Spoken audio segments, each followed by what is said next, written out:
11월 20일 에스겔 40장 28절에서 41장 26절.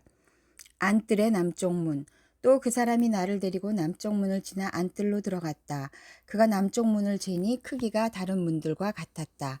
그 문지기방과 기둥과 현관이 모두 다른 문의 것과 크기가 같았다. 그 문과 현관에도 양쪽으로 창문이 있었다. 그 문간의 길이는 50자여 너비는 25자였다. 사방으로 현관이 있었는데 길이는 25자여 너비는 5자였다.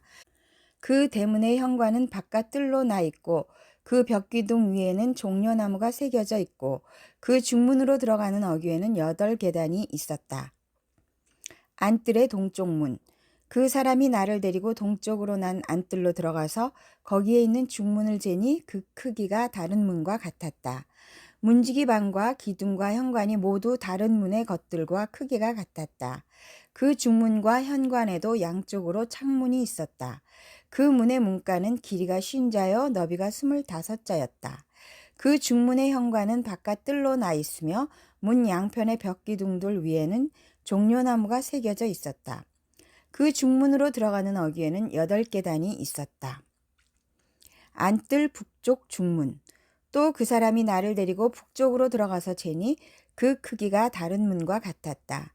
문지기 방과 벽기둥과 현관들이 모두 다른 문의 것들과 크기가 같았다. 그 중문에도 사방으로 창문이 있었다. 이 문간의 길이는 50자여 너비도 25자였다. 그 중문의 현관도 바깥들을 향하고 있으며 중문 양쪽의 벽기둥들 위에는 종려나무가 새겨져 있었다. 그 중문으로 들어가는 어귀에는 8계단이 있었다. 안뜰 북쪽 중문의 부속 건물들. 안뜰 북쪽 중문 곁에는 문이 달린 방이 하나 있었는데 그 방은 번제물을 씻는 곳이었다. 그리고 그 중문의 현관 어귀에는 양쪽에 각각 상이 2개씩 있었는데 그 위에서는 번제와 속죄제와 속건제에 쓸 짐승을 잡았다. 이 북쪽 문의 어귀 현관의 바깥쪽으로 올라가는 양쪽에도 상이 각각 2개씩 있었다. 이렇게 북쪽 중문의 안쪽에 상이 4개, 바깥쪽에 4개가 있어서 제물로 바치는 짐승을 잡는 상이 모두 8개였다.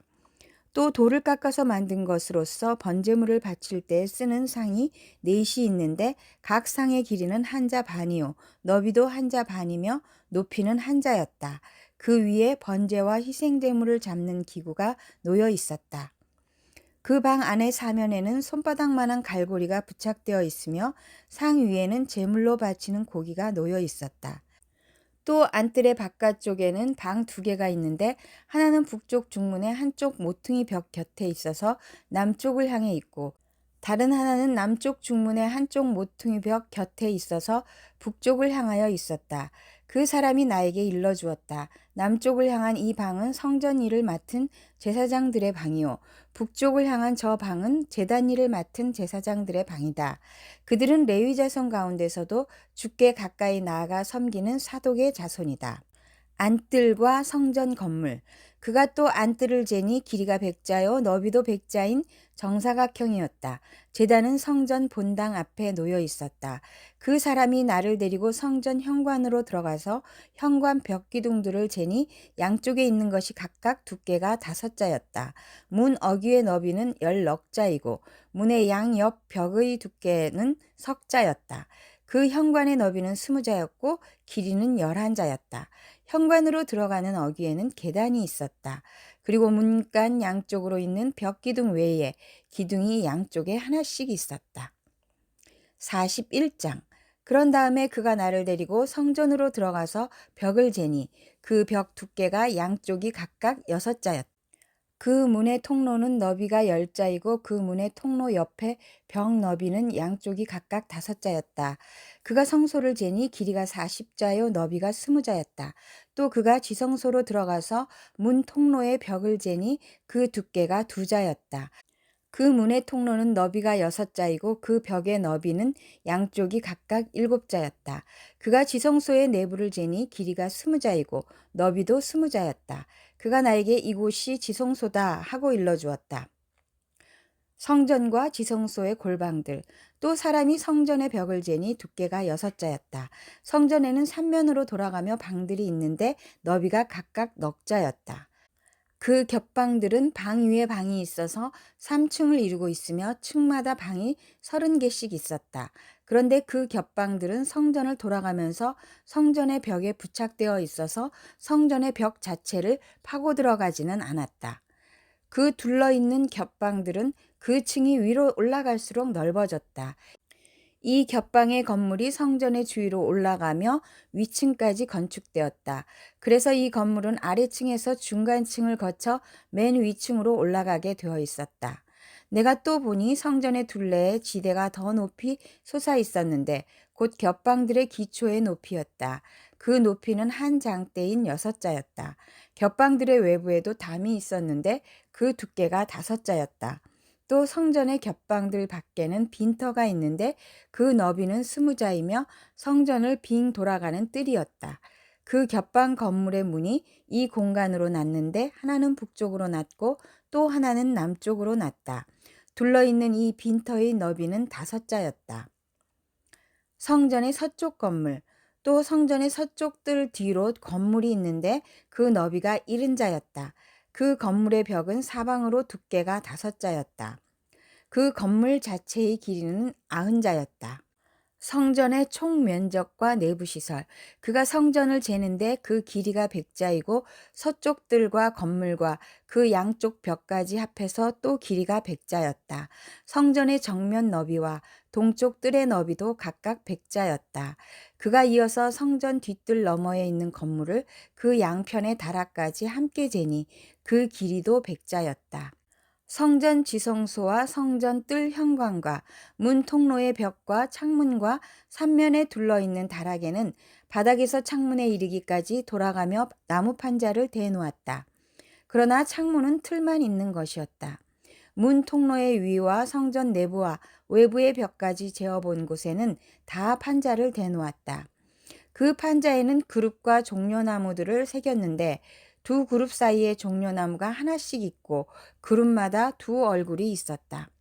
사람의 얼굴은 이쪽에 있는 종려나무를 바라보고 사자의 얼굴은 저쪽에 있는 종려나무를 바라보고 있었다. 성전 벽 전체가 이와 같았다. 성전 바닥에서 문의 통로의 윗부분에 이르기까지 모든 벽에 그룹과 종려나무들을 새겨두었다.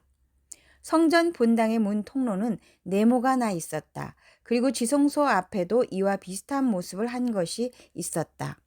나무로 만든 제단이 있는데 그 높이는 10자요 그 길이는 2자였다. 그 모퉁이와 그 받침대와 옆부분도 나무로 만든 것이었다. 그가 나에게 일러주었다. 이것이 주님 앞에 차려놓는 상이다.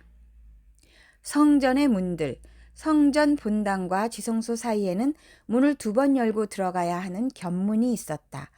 문마다 좌우로 문짝이 둘이 있고 각 문짝에는 아래 위로 2개의 돌저기가 붙어 있었다. 4개의 문짝에는 모두 그룹들과 종려나무들이 새겨져 있어서 성전의 모든 벽에 새겨진 모습과 같았다. 성전 바깥의 정면에는 나무 디딤판이 있었다. 또 현관의 양쪽 벽에는 곳곳에 틀만 있는 창과 종려나무의 그림이 있고 성전의 곁방과 디딤판에도 모두 같은 장식이 되어 있었다. 야고보서 4장 1절에서 17절. 4장 세상과 버탐. 무엇 때문에 여러분 가운데 싸움이나 분쟁이 일어납니까? 여러분의 지체들 안에서 싸우고 있는 육신의 욕심에서 생기는 것이 아닙니까? 여러분은 욕심을 부려도 얻지 못하면 살인을 하고 탐내어도 가지지 못하면 다투고 싸웁니다. 여러분이 얻지 못하는 것은 구하지 않기 때문이요. 구하여도 얻지 못하는 것은 자기가 쾌락을 누리는 데에 쓰려고 잘못 구하기 때문입니다. 가늠하는 사람들이여 세상과 버탐이 하나님과 등지는 일임을 알지 못합니까? 누구든지 세상의 친구가 되려고 하는 사람은 하나님의 원수가 되는 것입니다. 하나님께서는 우리 안에 살게 하신 그 영을 질투하실 정도로 그리워하신다라는 성경 말씀을 여러분은 헛된 것으로 생각합니까? 그러나 하나님께서는 더 큰 은혜를 주십니다. 그러므로 성경에 이르기를 하나님께서는 교만한 자들을 물리치시고 겸손한 사람들에게 은혜를 주신다 하고 말합니다. 그러므로 하나님께 복종하고 악마를 물리치십시오. 그리하면 악마는 달아날 것입니다. 하나님께로 가까이 가십시오. 그리하면 하나님께서 가까이 오실 것입니다. 죄인들이여 손을 깨끗이 하십시오. 두 마음을 품은 사람들이여 마음을 순결하게 하십시오. 여러분은 괴로워하십시오. 슬퍼하십시오. 우십시오. 여러분의 웃음을 슬픔으로 바꾸십시오. 기쁨을 근심으로 바꾸십시오. 주님 앞에서 자신을 낮추십시오. 그리하면 주님께서 여러분을 높여주실 것입니다. 서로 비방하지 말라. 형제자매 여러분, 서로 헐뜯지 마십시오. 자기 형제자매를 헐뜯거나 심판하는 사람은 율법을 헐뜯고 율법을 심판하는 것입니다. 그대가 율법을 심판하면 그대는 율법을 행하는 사람이 아니라 율법을 심판하는 사람입니다.